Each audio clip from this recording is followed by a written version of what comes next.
Good evening all of you. I hope you all are good at your home. उम्मीद करती हूँ कि आप सभी अपने अपने घरों में सुरक्षित होंगे।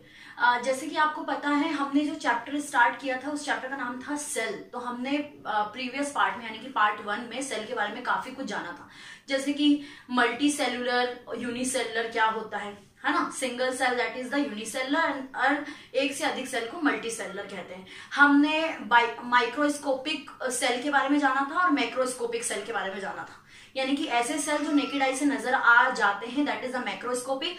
ऐसे सेल जो नेकेड आई से यानी नग्न नेत्रों से नजर नहीं आते वो होता है माइक्रोस्कोपिक।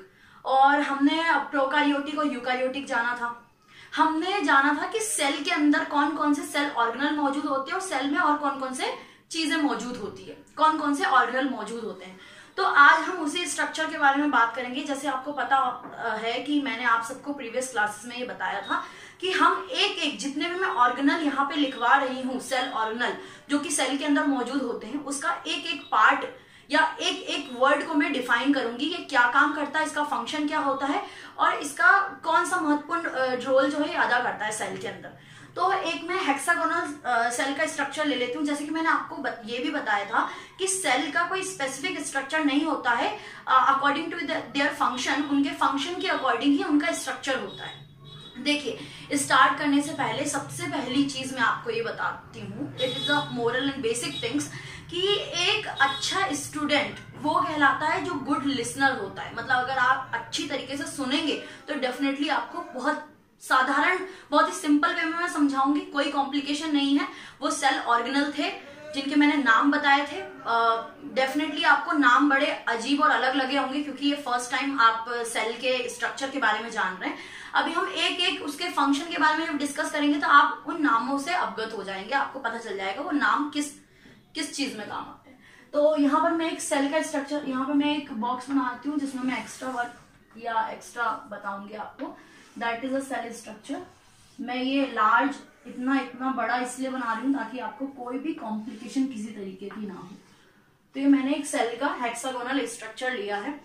अब हम बात करते हैं, हम सबसे पहले ऊपरी लेयर की बात करते हैं। ये जो लाइन नजर आ रही है, ये जो मैंने बनाया है, इसको मैंने आपको बताया था, इसको कहा जाता है सेल मेम्ब्रेन या प्लाज्मा मेम्ब्रेन। यहाँ पे पहले नाम लिख लेते हैं, दैट इज द सेल। देखिए, हाँ, मैं एनिमल सेल और प्लांट सेल दोनों के बारे में ही समझाऊंगी, लेकिन अभी हम अपने यानी ह्यूमन बीइंग या आप बोल सकते हो एनिमल सेल की बात कर रहे हैं। अभी मैं एनिमल सेल समझाऊंगी और बाद में मैं आपको प्लांट सेल भी डिस्कस करेंगे हम। तो यहाँ पे मैं सेल मेम्ब्रेन लिख देती हूँ। मैं अभी बताऊंगी इसके फंक्शन क्या क्या होते हैं। That is a cell membrane.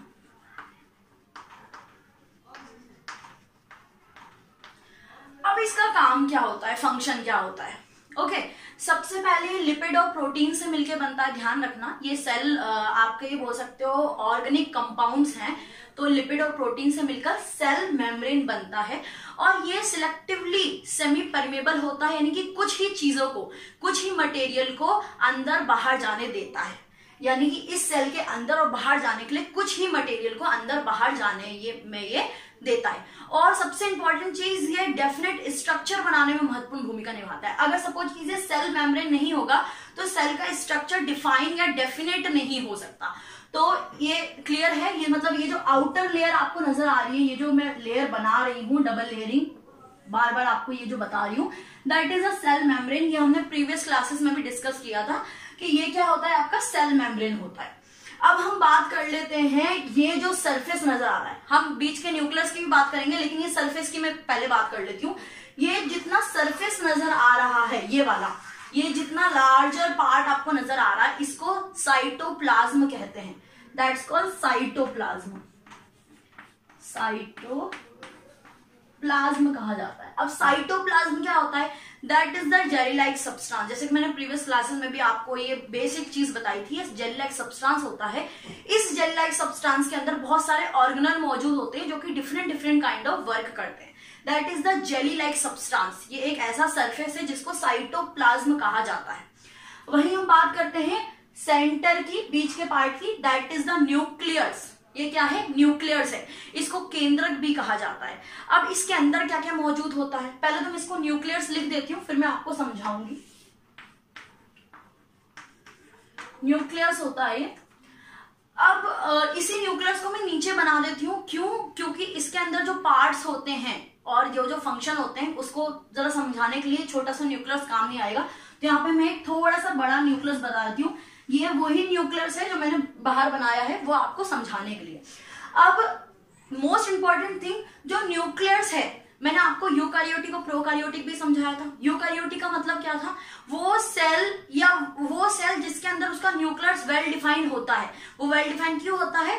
Nuclear membrane के वजह से। जैसे कि आपको इस सेल मेम्ब्रेन नजर आ रही है, वैसे ही न्यूक्लियस के ऊपर भी न्यूक्लियर मेम्ब्रेन होती है। यहाँ पे मैं न्यूक्लियर मेम्ब्रेन भी लिख देती हूँ, that is the nuclear membrane. अभी बहुत सारी चीजें इसमें इंक्लूड होने वाली है, तो आप इसको नोट करते जाएं, ध्यान रखें कि मैं क्या क्या बोल रही हूँ। Nucleus membrane, I hope you understand. तो ये क्या है आपका न्यूक्लियर मेम्ब्रेन। जैसे कि ये सेल के अंदर ऊपर सेल मेम्ब्रेन है, उसी तरीके से न्यूक्लियस के ऊपरी के हिस्से में भी न्यूक्लियर मेम्ब्रेन होता है, और इसके अंदर के हिस्से को न्यूक्लियोप्लाज्म कहा जाता है। न्यूक्लिक प्लाज्म कहा जाता है। अब इसके अंदर क्या चीजें मौजूद होती है? इसके अंदर क्रोमेटिन मटेरियल मौजूद होता है। ठीक है, मैं यहाँ पे इसलिए मैंने इसको अलग से बनाया था ताकि मैं आपको समझा सकूं। इसके अंदर क्रोमेटिन मटेरियल होता है, क्रोमेटिन मटेरियल जो है वो मौजूद होता है। अब हम देखिए क्रोमेटिन मटेरियल क्या है। इट इज द जैसे कि आप बोल सकते हो थ्रेड लाइक स्ट्रक्चर या thread like mass of chromosome. ध्यान से सुनना है आपको, अभी कंफ्यूज बिल्कुल नहीं होना कि क्रोमोसोम क्या है, क्रोमेटिन मटेरियल क्या है। It's just kind of material. इसके अंदर न्यूक्लियस के अंदर, ध्यान से सुनना है, न्यूक्लियस के अंदर क्रोमेटिन मटेरियल मौजूद होता है, जो कि ज्यादा कुछ नहीं होता, एक थ्रेड लाइक, ऐसा मैं थ्रेड बना देती हूँ, इसके अंदर भी थ्रेड लाइक स्ट्रक्चर होता है। Thread like structure, that is it is the thread like structure of chromosome. Chromosome का थ्रेड लाइक स्ट्रक्चर होता है। इसको आप इजिकल टू में क्रोमोसोम भी बोल सकते हो। ठीक है, इसको मैं लिख देती हूँ क्रोमोसोम। ठीक है, इसको मैंने लिख दिया क्रोमोसोम। अब क्रोमोसोम क्या कंटेन करता है, क्या कंपोज करता है, यहाँ पे देख लेते हैं। It compose DNA. ये क्रोमोसोम जो होता है that means thread like structure जो है, ध्यान से सुनना है आपको, बहुत ही साधारण है, कोई कॉम्प्लिकेशन नहीं है। ये थ्रेड लाइक स्ट्रक्चर नजर आ रहा है, वो क्या है? क्रोमोसोम है, या आप क्रोमेटिन मटेरियल भी बोल सकते हो। अब ये इसके अंदर ये क्या कंपोज करता है, क्या बनाता है? It is compose DNA. It compose DNA, यहाँ पे लिख देते हैं, या तो फिर सिर्फ मैं डीएनए लिख देती हूँ। आई hope you understand. It compose DNA, या तो फिर आप सिर्फ सिंपल वे में समझ सकते हैं। आपका ये जो न्यूक्लियोप्लाज्म है, इसके अंदर यानी न्यूक्लियस के अंदर तीन चीजें क्या क्या मौजूद होती है? क्रोमेटिन मटेरियल, क्रोमोसोम और DNA. Okay, chromatin material chromosome से बना है, क्रोमोसोम ने डीएनए को कंपोज किया है, डीएनए को बनाया है। अब डीएनए क्या काम करता है? ये जेनेटिक इंफॉर्मेशंस को पीढ़ी दर पीढ़ी आगे पहुंचाने का काम करता है। हेरिडिटी कह सकते हैं हम, जिसको आनुवांशिक गुण कहा जाता है हिंदी में कहें तो। आनुवांशिक गुण क्या है? आनुवांशिक गुण जैसे कि आपने सपोज कीजिए, आपने कई बार देखा होगा कि कोई घर में मेहमान आया तो बोलते हैं अरे आपकी नोज तो आपकी मम्मी के ऊपर गई है, आपके आंखें तो आपके पापा जैसी लगती है, आपका दिमाग तो आपके दादा जैसा है या आपके पापा जैसा है, मम्मी जैसा है, बहुत इंटेलिजेंट हो। तो आपके आनुवंशिक गुण जो है पीढ़ी दर पीढ़ी आगे पास होते हैं थ्रू ऑफ डीएनए। डीएनए यही काम करता है, जेनेटिक इंफॉर्मेशन को आपके आगे, आनुवंशिक गुण को आगे जनरेशन टू जनरेशन आगे पास करता है। आपके कुछ ना कुछ, हर बच्चे का कुछ ना कुछ गुण जो है आपके माता या पिता से मिलते हैं। मिलते जुलते क्यों है? Through of DNA. I hope you understand. ये इसके अंदर इतने सब कुछ होता है और डीएनए जनरेशन टू जनरेशन जो आपका है जेनेटिक इंफॉर्मेशन को आगे ट्रांसफर करने का काम करता है। ये तो हमारी हो गई न्यूक्लियस की बात। आई होप न्यूक्लियस का कंटेंट आपको कंप्लीट हो चुका होगा। अब हम बात करते हैं एंडोप्लाज्मिक रेटिकुलम की। ठीक है, मैंने एंडोप्लाज्मिक रेटिकुलम जो है आपको जो ऑर्गन है या ऑर्गेनिक कंपाउंड है ये मैंने लिखवाया था, बट आज थ्रू द स्ट्रक्चर समझाऊंगी, ध्यान से देखना है। जैसे कि इसके इर्द गिर्द ही होता है, ये मैं ऐसा बना रही हूं, इसमें आप अपना स्ट्रक्चर बुक्स में भी देख सकते हैं। ठीक है, यहाँ पे मैं एक बोल्स भी बना रही हूँ, अभी मैं समझाऊंगी मैं क्या बना रही हूँ, क्या है ये जो बोल्स है उसको आप ट्यूब्यूल्स भी बोल सकते हो और राइबोसोम्स भी बोल सकते हो, ट्यूब्यूल्स की तरीके। थोड़े से मैं इधर भी बनाती हूँ। अब आप सोचेंगे मैम ने दो दो जगह, एक जगह तो इसमें गोले बनाए हैं, ओके, एक जगह तो ट्यूब्यूल्स टाइप बनाए हैं और एक जगह ट्यूब्यूल्स नहीं बनाए। तो एंडोप्लाज्मिक रेटिकुलम जो होता है उसके दो कंटेन होते हैं, इसलिए मैंने ये बॉक्स बनाया है ताकि मैं समझा सकूं। एंडोप्लाज्मिक रेटिकुलम को आप ER शॉर्ट फॉर्म में लिख सकते हो, तो मैं यहां पे लिख देती हूँ एंडोप्लाज्मिक रेटिकुलम। एंडोप्लाज्मिक रेटिकुलम को हम ER भी लिख सकते हैं, तो यहाँ पे मैं बहुत छोटा सा ER लिख रही हूँ, आई होप आपको ये नजर आ रहा होगा ER। इसके दो कंपोनेंट कौन कौन से होते हैं देख लेते हैं। एक तो रफ एंडोप्लाज्मिक रेटिकुलम और एक होता है स्मूथ एंडोप्लाज्मिक रेटिकुलम। तो मैं इसको चलिए पूरा लिख देते हैं, रफ एंडोप्लाज्मिक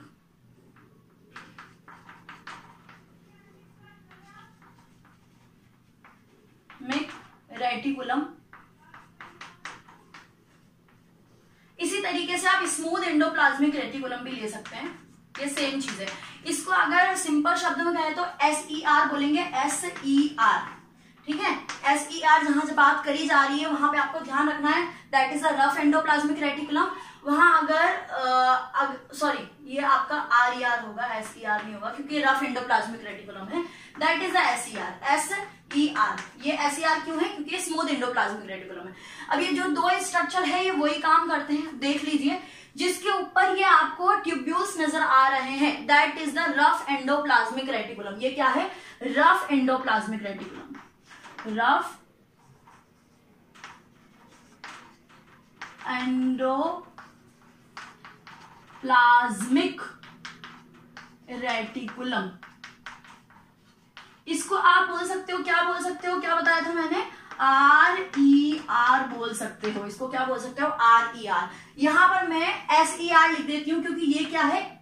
ये SER इसीलिए है क्योंकि ये स्मूथ एंडोप्लाज्मिक रेटिकुलम है। आपको ये समझ में कैसे आएगी कौन सा रफ है और कौन सा स्मूथ है? देखिए, जिसमें ट्यूब्यूल्स नजर आ रहे हैं, छोटे छोटे बॉल लाइक स्ट्रक्चर जो नजर आ रहे हैं, that is a rough endoplasmic reticulum. और जिसमें ट्यूब्यूल्स नहीं है, सिर्फ ये वेसिकल्स नजर आ रहे हैं, आपको वेसिकल जैसा स्ट्रक्चर नजर आ रहा है, that is the smooth endoplasmic reticulum.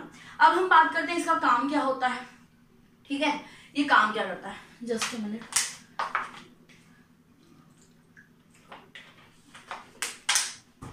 अब हम बात करते हैं कि ये काम क्या करता है। तो देखिए, सबसे पहले हम स्मूथ एंडोप्लाज्मिक रेटिकुलम की बात करते हैं। तो स्मूथ एंडोप्लाज्मिक रेटिकुलम जो है वो एस्ट्रॉइड, ये मैं ऑर्गेनिक कंपाउंड बता रही हूँ, ये ऑर्गेनिक कंपाउंड को कंपोज ये बनाने का काम करते हैं। स्मूथ एंडोप्लाज्मिक रेटिकुलम क्या क्या बनाता है?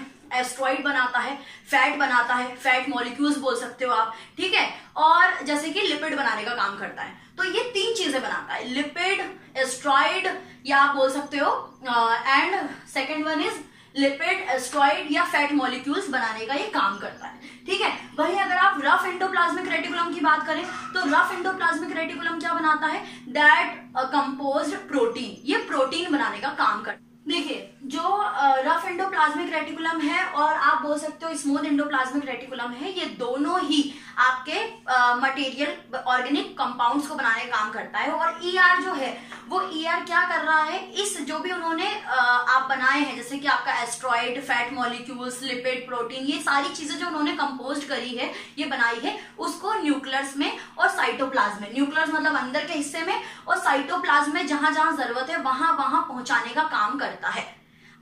इसके बाद हम गोल्जी अपरेटस देख लेते हैं कि गोल्जी अपरेटस कैसा होता है। ये मैं कुछ इसके स्ट्रक्चर को बना रही हूं, ओके। ये कुछ इस तरीके का नजर आता है और इसके ग्लोब्यूल्स या आप बोल सकते हो ट्यूब्यूल्स जो है इस तरीके से इसके इर्द गिर्द नजर आते हैं। अब ये जो गोल्जी अपरेटस है, यहां पे मैं लिख देती हूँ इसका नाम। गोल्जी अपरेटस जो है वो वर्क क्या करता है? देखिए, ये ज्यादा कुछ नहीं करता, आपको ध्यान ये रखना है ये क्या काम करता है। देखिए, जो ER कंपोज करता है, ये ER बनाता है, चाहे वो स्मूथ एंडोप्लाज्मिक रेटिकुलम बनाए या रफ एंडोप्लाज्मिक रेटिकुलम बनाए, ये दोनों ही जो ऑर्गेनिक कंपाउंड्स को बनाते हैं उसको ये पैकेजिंग का काम करता है। ध्यान रखना, गोल्जी अपरेटस क्या काम करता है? ये दोनों ही चीजों की पैकेजिंग का काम करता है, ओके। ये सारी चीजों को पैकेजिंग करता है और उसके बाद सेल सेल के बाहर या सेल के अंदर जहां भी जरूरत होती है ये उसको पहुंचाने का काम करता है। सेल के बाहर या सेल के अंदर जहां जरूरत होती है गोल्जी अपरेटस उसको पहुंचाने का काम करता है। एक दूसरा इंपॉर्टेंट काम भी ये करता है, ये और क्या चीज बनाता है, ये आपका मिडिल लैमेला बनाने का काम करता है। मिडिल लैमेला होता क्या है, देखिए आपको जब दो चीज को ऐसे जोड़ना है, जैसे पेपर में पेपर आपको चिपकाना होता है कॉपीज के, तो आप किसका ग्लू का काम करते हैं मतलब ग्लू का यूज करते हैं। उसी तरीके से मिडिल लैमेला भी कुछ इस प्रकार का ग्लू लाइक स्ट्रक्चर आप बोल सकते हो, जो कि एक सेल को दूसरे सेल में जोड़ने का काम करता है, कुछ इस तरीके से जोड़ने का काम करता है। और उसको बनाता कौन है, गोल्जी अपरेटस बनाता है। आई होप यू अंडरस्टैंड, ठीक है। अब गोल्जी अपरेटस हो गया, अब हम लाइसोसोम्स की ओर बढ़ते हैं। तो लाइसोसोम ज्यादा कुछ नहीं, आपका ग्रेन्यूल टाइप होते हैं, ये गोले टाइप होते हैं, ग्रेन्यूल स्ट्रक्चर होता है, दैट इज द लाइसोसोम। यहां पे मैं लिख देती हूं, दैट इज द लाइसोसोम। अब इसका काम क्या होता है, देखो इसको अगर वन वर्ड में कहें तो इसको डाइजेस्ट, आपका सुसाइड बैग भी कहा जाता है। और इसका जो फंक्शन है वो डाइजेशन करने का काम करता है। और ये डाइजेशन किस चीज का करता है, आप सोचोगे ये डाइजेशन क्या किस चीज का करेगा, तो जो ये फंक्शन, ये लाइसोसोम जो होता है वो अपने ही सेल का डाइजेशन करता है। किस प्रकार से करता है, देखिए कभी भी बाहरी सेल या अंदर के सेल डैमेज हो जाते हैं, खराब हो जाते हैं। देखिए आपके शरीर में एक दिन में लाखों सेल जनरेट होते हैं और लाखों सेल की मृत्यु भी होती है। अब सेल मर के शरीर में ऐसे नहीं छूट जाते, ये काम करता है वो जो डैमेज सेल या मृत सेल होते हैं। सबसे पहली चीज, जैसे कि सेल कोई डैमेज हुआ तो ये क्या हो जाएगा, लाइसोसोम बूस्ट हो जाएगा, फट जाएगा और अपने ही सेल को खा जाएगा। इसीलिए इसका सेकंड नाम होता है सुसाइड बैग, इसको सुसाइड बैग भी कहा जाता है। और वहीं मैं न्यूक्लियस का बताना भूल गई आपको, न्यूक्लियस को head quarter of the cell कहा जाता है। हेड क्वार्टर बोल सकते हो या कंट्रोल रूम बोल सकते हो, हेड क्वार्टर न्यूक्लियस को कहा जाता है। और इस लाइसोसोम्स को सुसाइड बैग कहा जाता है, क्यों, क्योंकि अपने ही सेल को निगल लेता है बूस्ट होकर, ठीक है, अगर सेल डैमेज हो जाए तो। यहाँ पर हमने लाइसोसोम्स की बात कर ली। अब कौन कौन से हमारे फंक्शंस बाकी है, अब बात करते हैं हम राइबोसोम्स की। राइबोसोम कुछ ऐसे डॉट लाइक स्ट्रक्चर होता है, यहाँ पे राइबोसोम फ्री राइबोसोम जो है वो घूमते रहते हैं। तो यहाँ पे मैं राइबोसोम देख लेते हैं हम, आपका राइबोसोम क्या वर्क करता है। Ribosome basically synthesis of protein का काम करता है। ये सिंथेसिस करता है प्रोटीन का, प्रोटीन बनाने का काम करता है। और प्रोटीन किसको पहुंचाता है, ये ईआर यानी एंडोप्लाज्मिक रेटिकुलम को ये प्रोटीन पहुंचाने का काम करता है, प्रोटीन देता है, ठीक है। इसके साथ हमारा सेल स्ट्रक्चर जो है यहाँ तक कंप्लीट हो गया है, कुछ छूटा तो नहीं, हमारा हो चुका है। गोल्जी अपरेटस हो गया, सेल मेम्ब्रेन हो गया, न्यूक्लियस हो गया, एनीथिंग मिसिंग। देखिए जो मोस्ट इंपॉर्टेंट है वो तो हमने बात करी नहीं, that is the mitochondria. Mitochondria देख लेते हैं। यहाँ पे मैं माइटोकॉन्ड्रिया का लाइक स्ट्रक्चर बना देती हूँ, इट जस्ट लाइक दैट। ये कुछ इस प्रकार का होता है यहाँ पे, okay, that is the mitochondria structure.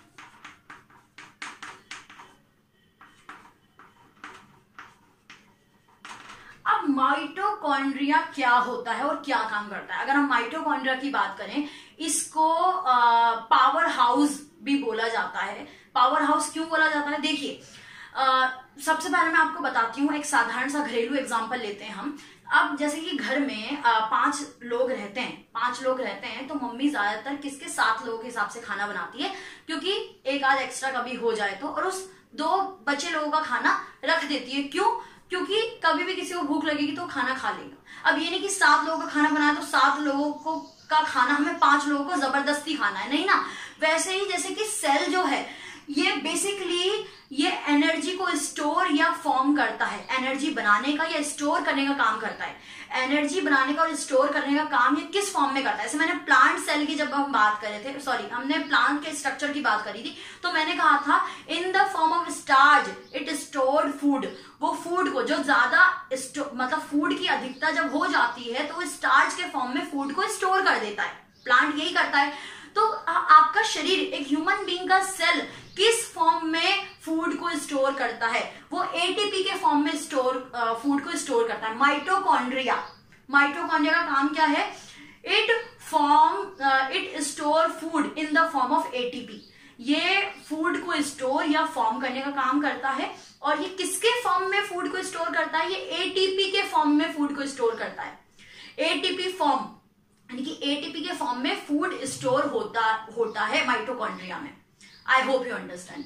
तो माइटोकॉन्ड्रिया हो गया। हाँ, एक इंपॉर्टेंट चीज, जो इसके ऊपर की जो आउटर कवरिंग होती है प्रोटीन से मिलकर बनती है और इसका अपना खुद का डीएनए मौजूद होता है। ओके, अब हम यहाँ पे वैक्यूल, हमारा लास्ट वाक्य वैक्यूल की बात कर लेते हैं। सबसे मेन इंपॉर्टेंट बात जो है वैक्यूल के बारे में, कि वैक्यूल जो है वो अधिकतर एनिमल सेल में मौजूद नहीं होता, और होता है तो बहुत ही कम एनिमल सेल में मौजूद होता है। अब जो हम दो स्ट्रक्चर की बात करेंगे वो प्लांट सेल को लेकर ही होगी, क्योंकि प्लांट सेल में ही ये दो चीजें मौजूद होती है।